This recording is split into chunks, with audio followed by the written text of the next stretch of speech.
Jari pois este.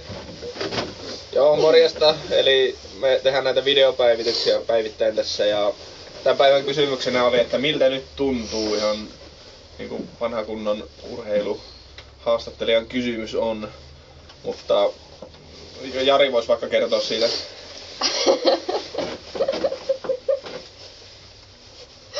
Yeah. Noin, siinä oli Jarin kommentit tästä päivästä. Ja terveiset Jukka Tuomistolle Jarilta. Lunta tulee tosi paljon. Täällä peitytään jo lumeen. Mutta se ei haittaa menoa. Jee. Täällä on tosi kivaa. Tää on ihan parasta. Niin, ollaan kyllä tehty kaikkea muutakin kivaa elämän aikana, mutta tää on kyllä ihan parasta. Tässä tulee kyllä sellainen, että elämä niinku kulminoituu taas näihin pieniin sekunteihin ja minuutteihin, mitkä tässä villiin. Nyt on vahva voiton fiilis! Huomenna jatkuu.